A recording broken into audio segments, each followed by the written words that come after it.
My son sold my car, my late wife's car, without even asking me. So I sold his future. That's how it began. One act of greed. One act of disrespect. One act too many. I'm not a man who angers easily. I've lived long enough to learn patience, to pick my battles carefully. But when my son, Ethan, sold my wife's car, the one thing I had left that still smelled like her perfume, still carried her fingerprints on the dashboard, still made me feel like she was beside me, something inside me snapped. It wasn't just a car. It was Sarah's memory. My wife of 40 years. She died 5 years ago, cancer. Before she passed, she made me promise to keep her old cherry red 1969 Mustang. It was our first big purchase together.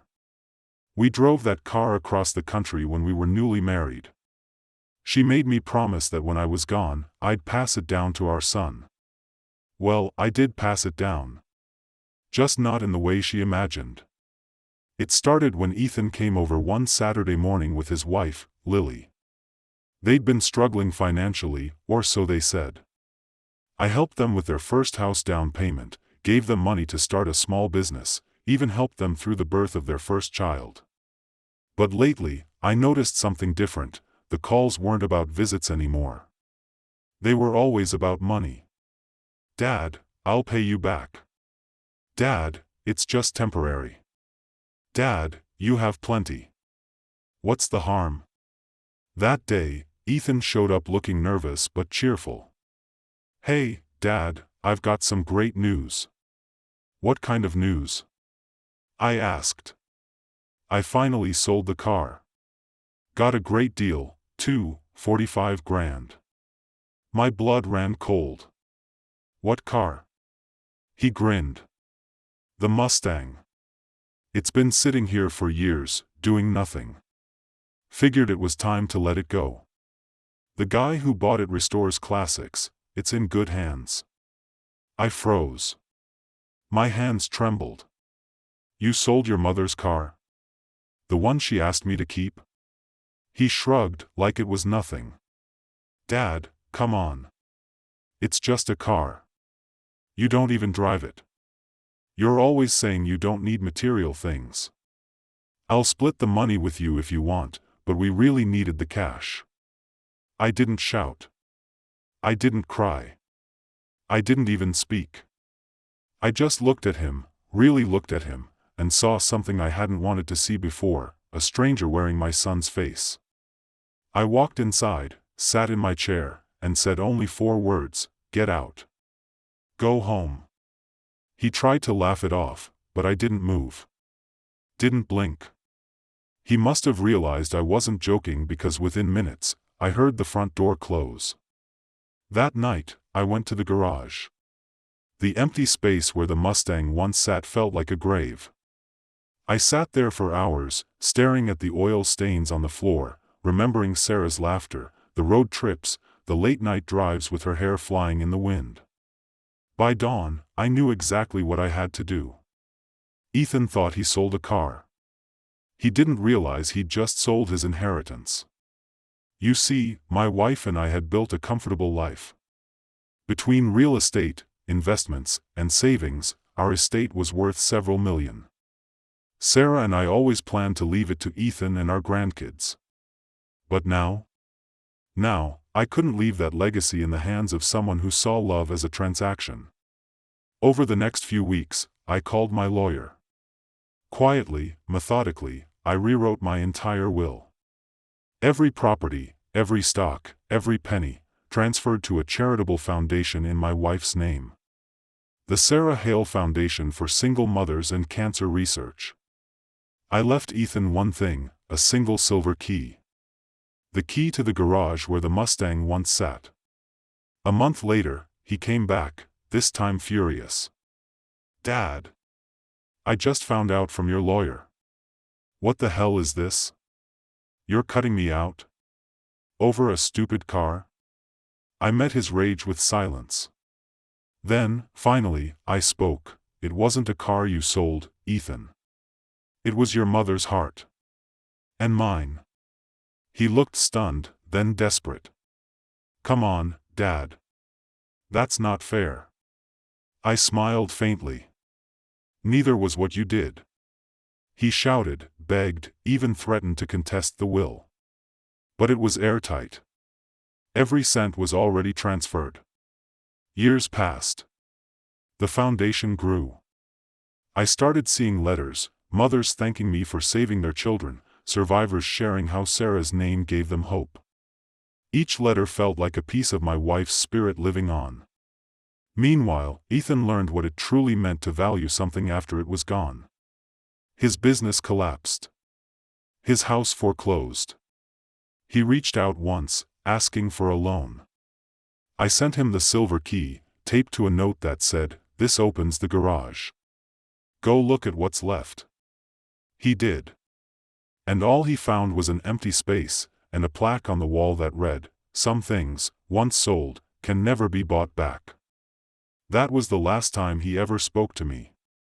Now, as I sit in that same chair, older and grayer, I look at Sarah's picture and whisper, "I kept my promise, love.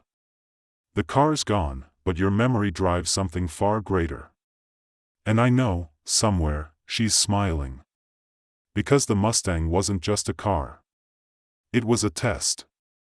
And Ethan? He failed at the moment he put a price on love. So yes, he sold my car. But I sold his inheritance. And I don't regret it for a second.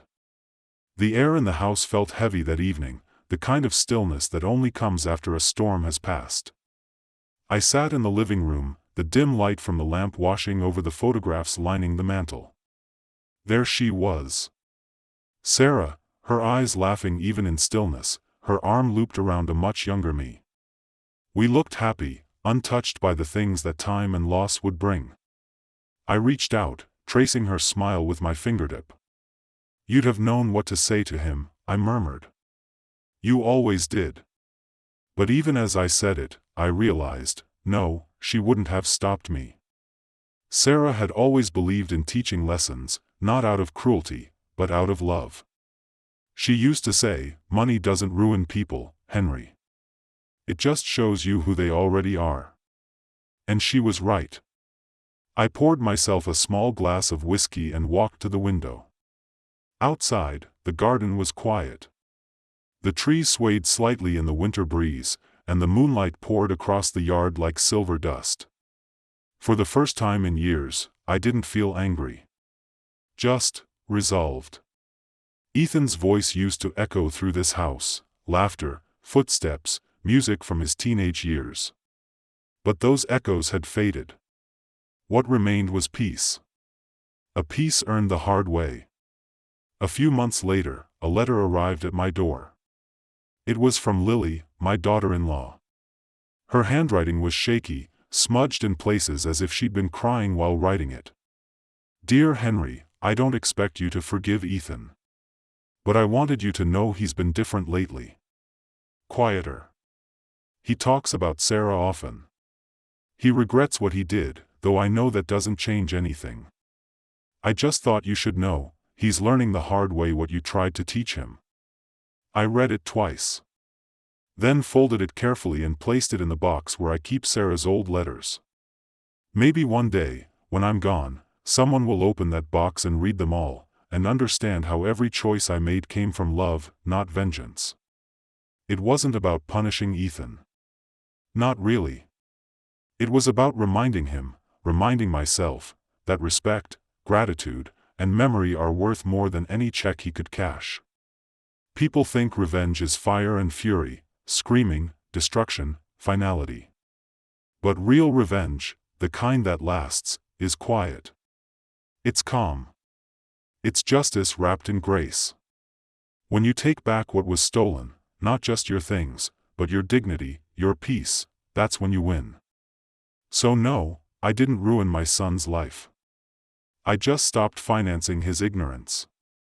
And in the stillness that followed, I found something even rarer than justice. I found closure. I raised my glass toward the photo on the mantel. "Here's to you, Sarah," I said softly. "He'll learn. Maybe not today, maybe not tomorrow, but one day, he'll understand why. And as the clock ticked softly in the background, I felt something warm wash over me, like the quiet hum of an old engine, or the echo of laughter from a road trip long ago. Because somewhere, I knew she was still with me, not in the car, not in the house, but in every decision that reminded me who we were, and what we stood for. Love, after all, isn't something you inherit. It's something you earn. And my son? Well, he'll learn that lesson one day. Maybe not in a car. Maybe not through money. But through life, and everything it takes back when you forget what truly matters. The fire in the hearth had burned low, embers glowing faintly beneath the ash. The quiet tick of the old grandfather clock filled the room, each sound heavy and deliberate, a metronome marking the rhythm of a life lived long enough to understand regret from righteousness. I leaned back in my chair, the same one where Sarah used to sit and read on lazy Sunday mornings. For a long time, I'd hated how quiet the house had become since she passed. But now, that quiet felt right. Peaceful. Deserved. When I think about Ethan, I don't feel anger anymore. I feel pity. Because what he sold wasn't just a car, it was the last bridge between him and his mother's memory. A bridge he burned for a few $1,000s and a temporary sigh of relief. He'll never understand what that car meant to me. The nights Sarah and I spent watching the stars through the windshield. The road trips where we sang off-key and laughed until our stomachs hurt. The smell of her favorite vanilla perfume embedded in the leather seats. That car was the story of our life. And he sold it like it was an old appliance gathering dust. But maybe that's the lesson. You can give someone everything, your time, your money, your love, but you can't give them values. Those, they have to find for themselves. Sometimes, the only way they learn is by losing what they never appreciated. As I sipped my whiskey, I thought about the people the foundation had helped. Hundreds of letters came in, stories of mothers who found hope again, children who could afford treatment, families who didn't have to choose between survival and dignity. Sarah's foundation. Her name, our name, doing something good in the world. And that's when I realized, that car didn't need to exist anymore. Its purpose was fulfilled. The memory of it didn't die when Ethan sold it, it just transformed into something far greater than steel and rubber. It became compassion, reborn in the lives it saved. A soft knock interrupted my thoughts. It was the mailman, holding an envelope addressed in familiar handwriting, Ethan's. I hesitated before opening it. Inside, a single piece of paper, and beneath his name, a short note written in pen that had slightly bled through the page. Dad, I visited the garage today. I saw the plaque. I finally understand what I lost, and what you were trying to teach me. I can't undo it, but I'll spend the rest of my life trying to make you proud. Love, Ethan. For a moment, I just stared at it, the ink blurring as tears welled in my eyes. Not because of sadness, but because I finally saw it. Growth. Remorse. The spark of the man I'd hoped he could be. I folded the letter, placed it next to Sarah's picture, and whispered, "You see, love? He's finally starting to get it." The house was silent again, but it didn't feel empty anymore. It felt alive, as if the echoes of the past were smiling through the walls. I stood up, walked to the window, and watched the sunrise paint the horizon in gold. The world outside was still turning, still changing. And maybe, just maybe, so was Ethan. Sometimes revenge isn't about breaking someone. It's about breaking through to them. It's not about taking everything they have, it's about giving them the space to realize what they've lost. And as that first light touched the garden, I raised my glass one last time and said, "Lesson learned, son. Lesson learned." Because in the end, the sweetest revenge isn't money or power, it's peace. And I finally had mine. The sun slipped higher, gilding the frost on the garden wall.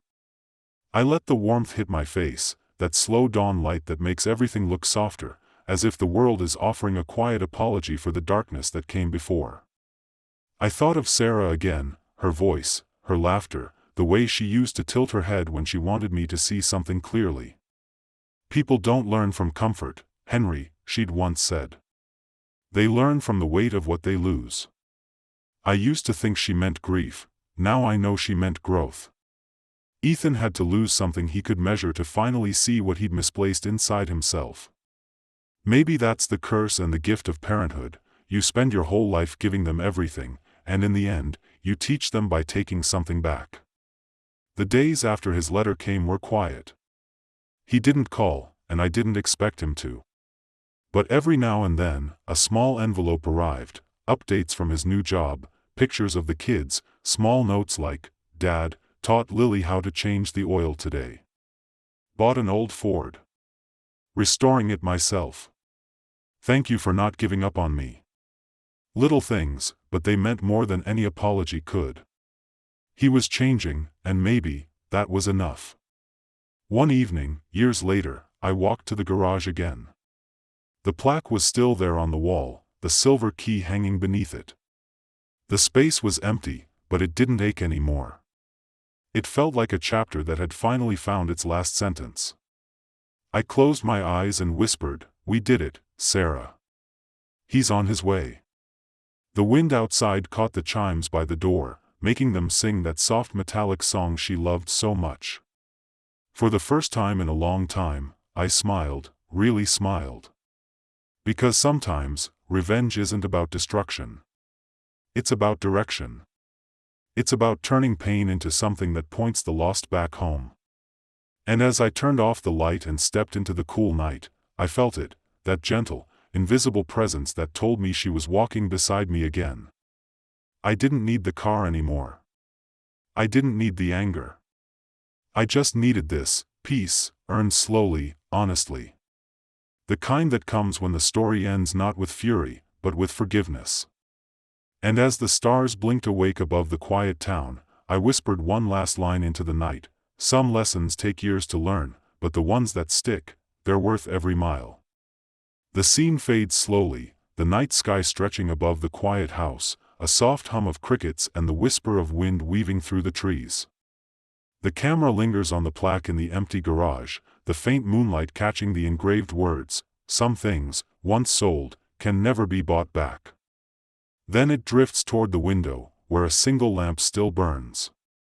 Inside, the old man, calm, content, forever changed, sits in his chair, the photo of Sarah in his hand.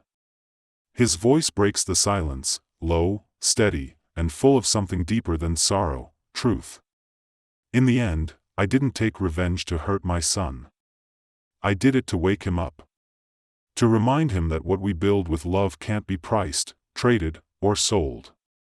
You lose that, you lose yourself. He places the photo back on the mantel, next to Ethan's letter. We spend so much of our lives trying to protect our children from pain. But sometimes, pain is the only thing that teaches them who they are.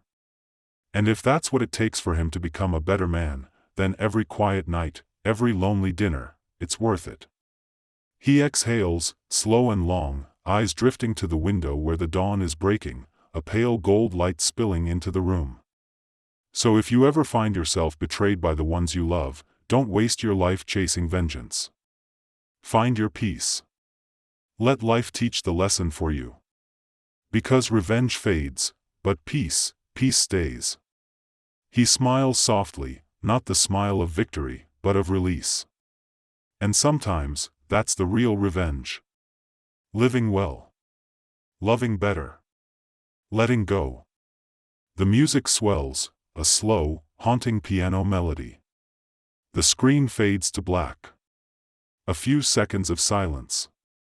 Then, the narrator's closing words echo in a deep, resonant tone, the final line your audience will remember. In a world where betrayal burns deep, forgiveness is the flame that outlives it. This was a silent revenge story. The screen flickers with the logo, Silent Revenge Stories, as the piano fades into a single, lingering note. Then, silence. The scene fades slowly, the night sky stretching above the quiet house, a soft hum of crickets and the whisper of wind weaving through the trees. The camera lingers on the plaque in the empty garage, the faint moonlight catching the engraved words, "Some things, once sold, can never be bought back." Then it drifts toward the window, where a single lamp still burns. Inside, the old man, calm, content, forever changed, sits in his chair, the photo of Sarah in his hand. His voice breaks the silence, low, steady, and full of something deeper than sorrow, truth. "In the end, I didn't take revenge to hurt my son. I did it to wake him up. To remind him that what we build with love can't be priced, traded, or sold. You lose that, you lose yourself." He places the photo back on the mantel, next to Ethan's letter. "We spend so much of our lives trying to protect our children from pain. But sometimes, pain is the only thing that teaches them who they are. And if that's what it takes for him to become a better man, then every quiet night, every lonely dinner, it's worth it." He exhales, slow and long, eyes drifting to the window where the dawn is breaking, a pale gold light spilling into the room. So if you ever find yourself betrayed by the ones you love, don't waste your life chasing vengeance. Find your peace. Let life teach the lesson for you. Because revenge fades, but peace stays. He smiles softly, not the smile of victory, but of release. And sometimes, that's the real revenge. Living well. Loving better. Letting go. The music swells, a slow, haunting piano melody. The screen fades to black. A few seconds of silence. Then, the narrator's closing words echo in a deep, resonant tone, the final line your audience will remember: "In a world where betrayal burns deep, forgiveness is the flame that outlives it." This was a silent revenge story. The screen flickers with the logo, "Silent Revenge Stories," as the piano fades into a single, lingering note. Then, silence. You can spend your whole life giving someone everything, your time, your love, your trust, and they can still throw it all away for something that shines a little brighter. But the thing about greed is that it always costs more than it pays. When he sold that car, he thought he sold a piece of metal. He didn't know he was selling the last piece of his mother's soul. Some lessons can't be taught with words, only with loss. And sometimes, the only way to save someone is to let them fall. Years pass. People change. Regret grows heavy, and understanding comes too late. But that's the price of waking up. And if a broken heart is what it takes for them to see the truth, then maybe it's worth breaking. Revenge isn't always about destruction. Sometimes, it's about direction. It's about turning your pain into a path forward, not for them, but for yourself. Because peace, real peace, that's the kind you earn after the storm. So if someone betrays you, don't waste your light trying to burn them. Let life do that for you. You just live well. Forgive quietly. And let your silence be the loudest revenge of all. The night closes in, soft and still. The house is quiet now, the ghosts finally at rest. Somewhere, a clock ticks, not counting down to anything, just marking the steady rhythm of life moving forward. Outside, the wind hums through the trees, carrying with it a sense of calm that only comes after the heart has said everything it needed to say. The old man leans back, eyes half closed, the faintest smile on his lips. It isn't the smile of triumph, or pride. It's something gentler. The kind that comes when a story finds its ending, not the one he wanted, but the one that was right. The one that feels like peace. Because revenge was never the goal. It was understanding. It was balance. It was learning that sometimes, letting go hurts less than holding on. The fire fades to a low glow. The house breathes. And in that quiet, you can almost hear it, Sarah's laugh, distant but clear, like wind through an open window. The sound of a promise kept. The world turns, the story ends, and all that remains is silence. Not empty, but full. Full of meaning. Full of memory. full of everything love leaves behind when the anger is gone. And so, the screen fades to black. The piano falls silent. Only one line remains, a whisper meant for anyone who's ever been betrayed, broken, or forgotten. Sometimes, the best revenge is simply living long enough to outlast the pain. The whisper lingers in the dark, fading like smoke into the quiet. The light from the dying fire flickers against the walls, painting soft shadows that sway with the breath of the room. The man sits still, his hands resting loosely on the arms of the chair, his gaze fixed somewhere between the past and the present. Outside, snow begins to fall, slow, heavy flakes spiraling through the cold night air. Each one lands softly against the window, the sound barely a whisper. He watches it for a while, lost in the rhythm of it, the way it blurs the world beyond the glass. For a long time, that world had felt sharp, cruel, full of edges that cut too deep. Now, it's just quiet. Soft. Forgiving. He closes his eyes and breathes in the silence. For years, he thought revenge would fill the hollow spaces Sarah left behind. He thought balance came from making others hurt the way he did. But the truth, the one she always seemed to know, is that real balance only comes when you stop fighting the past. He opens his eyes again. The fire's nearly gone, but he doesn't stir to feed it. Let it burn out, he thinks. Some things are meant to end naturally. Some stories don't need one last spark. A faint smile tugs at his lips as he whispers to the quiet room, "Good night, love." The last ember glows red, fades, then disappears. The house is dark again.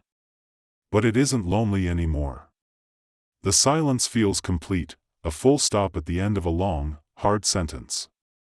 And as the snow keeps falling outside, soft and endless, the night carries that whisper into the distance, a story finished, but not forgotten.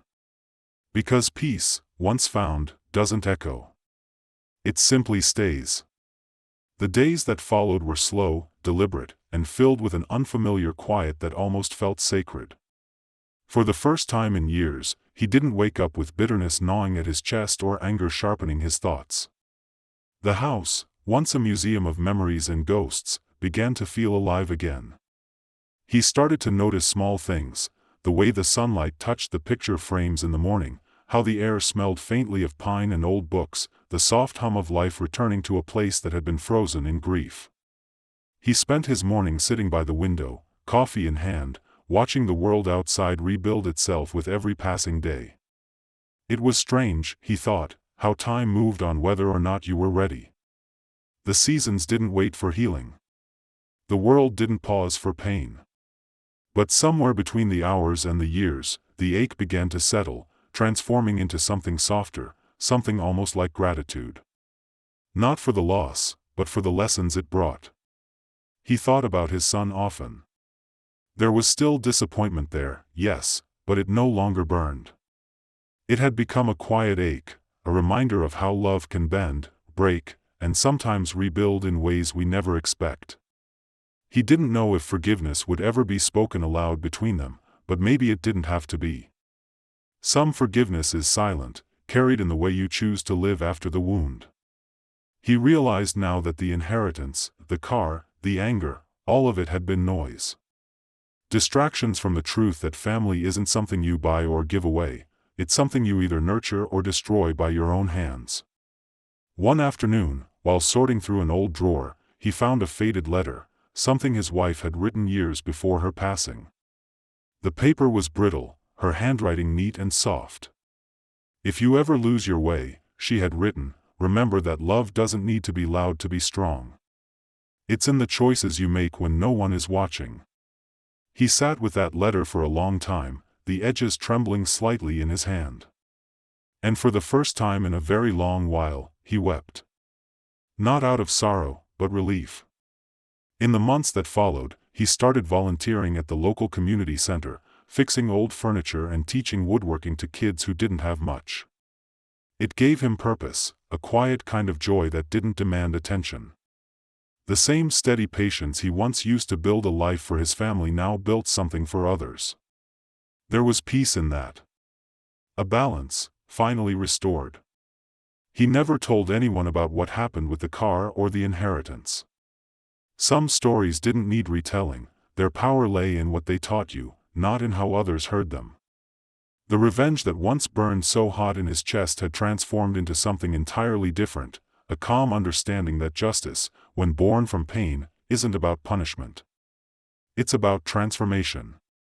Years later, on a crisp autumn morning, he found himself standing at his wife's grave again. The trees were shedding their colors, the wind soft and steady. He placed a small wooden carving he had made, a tiny heart inside a circle, at the base of her headstone. "I kept my promise," he murmured. He learned.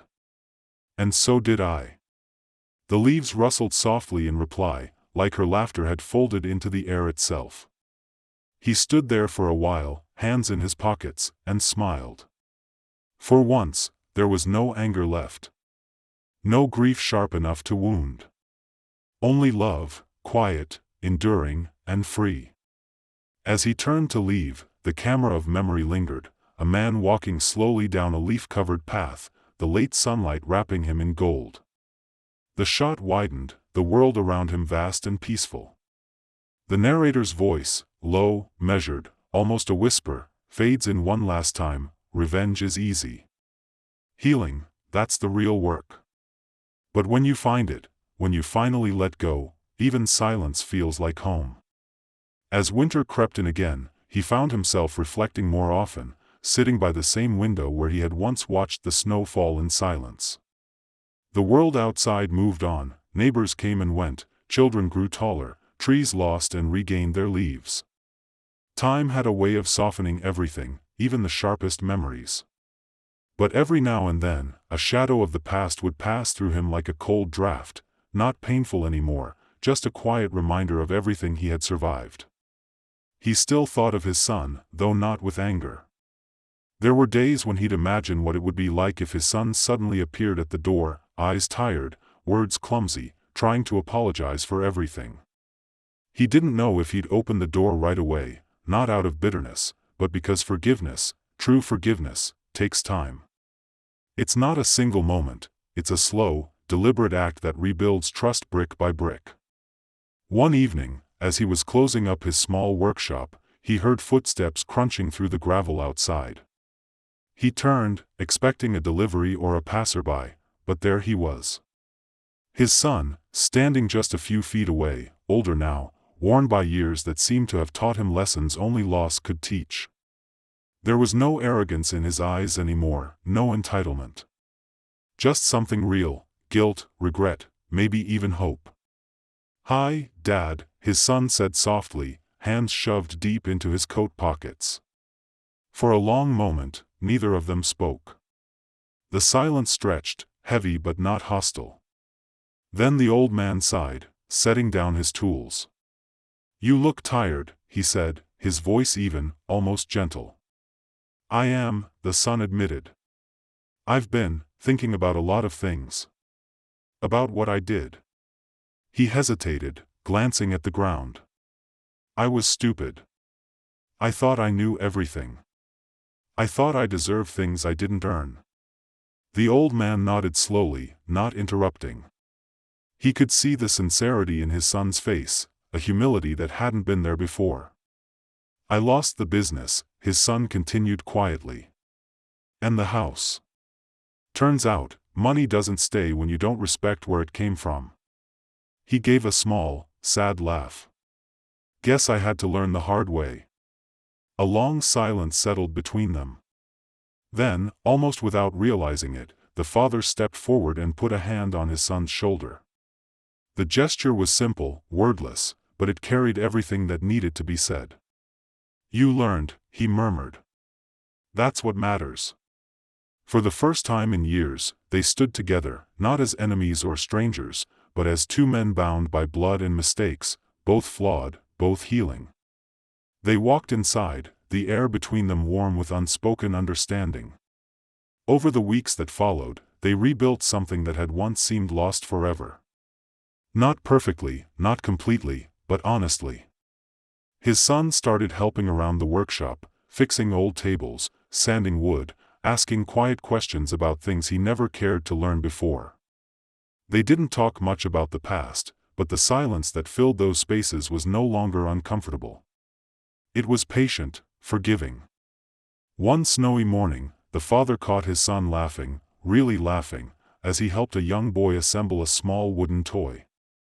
The sound filled the room like sunlight through dusty windows, and in that moment, the father knew the circle had closed. The pain had turned to peace. That night, as he sat by the fire, he thought of Sarah again, her warmth, her wisdom, her ability to see the good in broken things. He smiled faintly, lifting his cup of tea in a quiet toast to her memory. "You were right," he whispered. "Sometimes, love just needs time to find its way back." The fire crackled softly, casting a gentle glow across the room. The camera of life pulled back one last time, the father and son working side by side, the snow still falling outside, the air thick with forgiveness and renewal. And over that final image, a voice, steady, aged, but peaceful, spoke the closing words: "Revenge gave me silence. Forgiveness gave me peace. But rebuilding, that gave me life." The years continued to drift by in that quiet, graceful way time has when peace finally settles into a home. The father and son never became the perfect picture of a family. There were too many ghosts between them, too many unspoken apologies that hung in the air. But they didn't need perfection. What they built was something far rarer: understanding. They started having Sunday dinners again, though much simpler than before, just soup, bread, and long pauses filled with the comfort of shared silence. Sometimes they'd talk about the weather, sometimes about the repairs needed around the house, and sometimes about nothing at all. But in those quiet moments, both men knew that something sacred had returned. The father grew older, his hands slower, his breath shorter, but his heart, that heavy, battle-worn heart, finally felt light. Every morning, he still went to his workshop, the scent of sawdust and oil grounding him in a world that made sense. His son often joined him, now bringing his own boy along, a bright-eyed 6-year-old who reminded the old man of himself at that age, curious, impatient, full of wonder. "Grandpa," the boy asked one day, tugging at his sleeve, "did you really build all this?" The old man smiled faintly, wiping his hands on a rag. "Every piece of it," he said, looking around the shop filled with the ghosts of decades. "Built it with my hands, one day at a time." The boy's eyes widened. "Can you teach me?" "Of course," he said softly. "That's what we do in this family. We build." His son watched from the corner, quiet but smiling, the kind of smile that held both pride and a lingering apology. The old man met his gaze, and in that wordless exchange, there was a lifetime of forgiveness. No speeches. No grand gestures. Just peace. As the boy clumsily sanded a block of wood, laughter filled the workshop, a sound that hadn't been heard there in years. It echoed off the walls, alive and warm, stitching together the broken pieces of the past. That evening, after everyone had gone, the father sat alone once more, looking at the 3 unfinished chairs lined up by the window. One for him. One for his son. One for his grandson. He smiled, realizing that his greatest creation was never the house, the wealth, or even the revenge. It was this, the rebuilding of something far stronger than pride. The fire in the hearth flickered softly as he leaned back in his chair, eyes heavy but peaceful. The house was quiet again, but this silence was different. It wasn't the emptiness of loss, it was the fullness of a life that had come full circle. As he drifted into sleep, the world outside shimmered with the pale glow of falling snow. Somewhere beyond the sound of the wind, he could almost hear Sarah's voice, faint, tender, like a melody carried on the air. "You did well," she whispered. And for the first time in a long time, he believed it. The story closes there, on the image of an old man at rest, surrounded by the echoes of love restored and the soft hum of life continuing. The camera pans slowly across the room, the photographs on the mantel, the toys by the door, the half-finished woodwork gleaming under the golden lamplight. Then, as the frame fades to black, the narrator's voice returns, low and steady, like a heartbeat beneath the silence. Forgiveness doesn't erase the pain. It transforms it. It doesn't rewrite the story, it gives it an ending worth remembering. A pause. The final breath of the fire. This is what peace sounds like. The wind whispered outside as the house sighed into stillness, its old wooden frame settling into the gentle rhythm of the night. The fireplace glowed faintly, its last embers flickering like the heartbeats of memories refusing to fade. The grandfather clock ticked softly in the corner, each sound a reminder that time never stops, no matter how much a man wishes it would. In the dim light, the old man stirred. His eyes fluttered open, not from restlessness, but from instinct, as though some unseen presence had brushed against his dreams. He looked around the room. Everything was as it should be. The chairs stood neatly by the window, the tools were laid out just as he liked them, and the faint scent of pinewood still lingered in the air. But then he noticed something small and unexpected. On the workbench, right where his grandson had been playing earlier that day, sat the tiny block of wood the boy had been sanding, but now, carved into it, were 3 initials, HM, DM, and LM. 3 generations. 1 line of quiet redemption. His lips trembled into a smile, and his chest filled with warmth that pushed against the ache of old bones. He reached for the carving, running his fingers over the rough edges, the imperfections, the life it held. It wasn't perfect, but it was real. Just like his family. Outside, the snow had stopped. The moon hung low, spilling a silver light across the frosted glass. He stood slowly, feeling the weight of the years in every motion, and walked to the window. From there, he could see the faint outline of his son's house next door, lights glowing softly in the living room. Laughter drifted faintly across the cold night air, the unmistakable sound of his grandson's joy. He didn't knock or call out. He didn't need to. The sound was enough. It was proof that what was once broken had not only been repaired, but reborn. The ache that had lived in his chest for so long finally loosened its grip. For the first time since Sarah's death, he felt whole. He turned back toward the empty house, though it didn't feel empty anymore. Every creak, every whisper of the walls carried a kind of quiet life. He placed the wooden carving on the mantel beside Sarah's picture, tracing her smiling face with his gaze. "You see," he whispered softly. "They're learning." The fire gave one last gentle pop, as if answering him, and the house settled into the deep comfort of peace. That night, when his son came by to check on him, he found his father asleep in his chair, head tilted slightly to the side, a small, serene smile on his face. The letter from Sarah rested in his lap, the carving beside his hand. The son stood there for a long time, tears gathering quietly in his eyes, not of sadness, but of gratitude. Because the old man had given them all something priceless, not wealth, not inheritance, but legacy.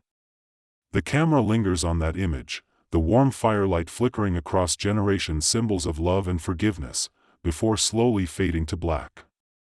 Then, in that familiar calm voice, the narrator speaks once more. Some stories don't end in vengeance or fury. They end in understanding. In the silence that follows forgiveness, we find our truest selves. And sometimes, when love is strong enough, even goodbye sounds like a promise kept. A moment of stillness. A faint echo of laughter, fading into the night. This was Silent Revenge Stories. Where every ending isn't about what was lost, but what was found. The wind whispered outside as the house sighed into stillness, its old wooden frame settling into the gentle rhythm of the night. The fireplace glowed faintly, its last embers flickering like the heartbeats of memories refusing to fade. The grandfather clock ticked softly in the corner, each sound a reminder that time never stops, no matter how much a man wishes it would. In the dim light, the old man stirred. His eyes fluttered open, not from restlessness, but from instinct, as though some unseen presence had brushed against his dreams. He looked around the room. Everything was as it should be. The chairs stood neatly by the window, the tools were laid out just as he liked them, and the faint scent of pinewood still lingered in the air. But then he noticed something small and unexpected. On the workbench, right where his grandson had been playing earlier that day, sat the tiny block of wood the boy had been sanding, but now, carved into it, were 3 initials, HM, DM, and LM. 3 generations. 1 line of quiet redemption. His lips trembled into a smile, and his chest filled with warmth that pushed against the ache of old bones. He reached for the carving, running his fingers over the rough edges, the imperfections, the life it held. It wasn't perfect, but it was real. Just like his family. Outside, the snow had stopped. The moon hung low, spilling a silver light across the frosted glass. He stood slowly, feeling the weight of the years in every motion, and walked to the window. From there, he could see the faint outline of his son's house next door, lights glowing softly in the living room. Laughter drifted faintly across the cold night air, the unmistakable sound of his grandson's joy. He didn't knock or call out. He didn't need to. The sound was enough.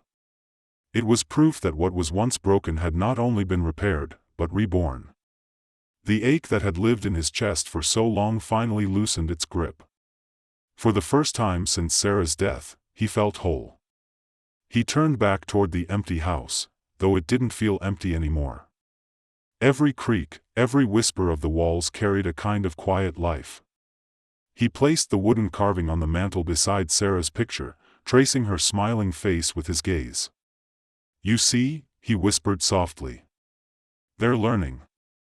The fire gave one last gentle pop, as if answering him, and the house settled into the deep comfort of peace.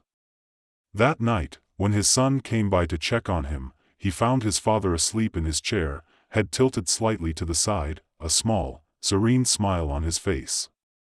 The letter from Sarah rested in his lap, the carving beside his hand. The son stood there for a long time, tears gathering quietly in his eyes, not of sadness, but of gratitude. Because the old man had given them all something priceless, not wealth, not inheritance, but legacy. The camera lingers on that image, the warm firelight flickering across generations, symbols of love and forgiveness, before slowly fading to black. Then, in that familiar calm voice, the narrator speaks once more. Some stories don't end in vengeance or fury. They end in understanding. In the silence that follows forgiveness, we find our truest selves. And sometimes, when love is strong enough, even goodbye sounds like a promise kept. A moment of stillness. A faint echo of laughter, fading into the night. The house remained still long after the fire had faded into ash. Dawn came quietly, spilling a soft gold through the curtains. The sun stood by the window, watching the morning light stretch across the frost-covered fields. Everything felt different, quieter, softer, as if the air itself understood what had just passed. He looked at his father one last time, sitting peacefully in that old wooden chair. There was something poetic about it, the way he rested, not as a man taken too soon, but as someone who had finally finished the work he was meant to do. The same hands that had built their home, carved toys for his grandchildren, and rebuilt bridges of love now rested still. And yet, their mark remained on everything they touched. Later that week, the family gathered, not in grief, but in gratitude. There were tears, yes, but there was laughter, too. Stories were told around the dinner table, the kind that made everyone smile and shake their heads in disbelief. He really said that? He actually did that? And between every story, someone would quietly add, "Yeah, that was Dad." His son, now a man tempered by humility and time, found himself stepping into the quiet strength his father once carried. He didn't try to fill his shoes, he simply walked beside the memory of them. He reopened the workshop, not to sell or renovate, but to preserve. The tools stayed where they were, the projects left unfinished remained untouched, living reminders of the craft, the patience, and the lessons the old man had spent a lifetime teaching. And every Saturday morning, he brought his son, the bright-eyed boy who loved the smell of sawdust and the hum of creation. Together, they built small things, birdhouses, picture frames, simple toys. Nothing grand, nothing fancy, but each one was a tribute. A continuation of the story. Sometimes, when the boy worked quietly, the father would catch himself glancing at the empty chair in the corner of the workshop. He could almost see him there, his father, hands clasped, watching, that knowing smile playing at his lips. It wasn't sadness he felt. It was presence. A warmth that filled the silence. One day, as the sun began to set behind the trees, casting golden light through the window, the boy asked, "Dad, do you think Grandpa can see us?" The father smiled softly. "I think he's right here," he said, tapping his chest. "Every time we build, every time we forgive, every time we choose love over anger, he's here." The boy nodded thoughtfully, then went back to sanding his little project. The sound of the sandpaper against wood echoed softly through the workshop, rhythmic, steady, alive. Outside, the world continued, seasons turned, years passed, but the story of the old man's quiet revenge, his lesson in love and forgiveness, lived on. Not in words carved in stone or money written in wills, but in the way his family carried themselves. The way they spoke gently to one another. The way they built instead of broke. And so the story didn't end, it simply changed hands, passed down like a cherished heirloom. As the camera pulls back one final time, the image lingers on that workshop, the glow of sunset streaming through the window, the soft sound of laughter, the hum of creation. The same peace that filled the old man's final night now fills the space between generations.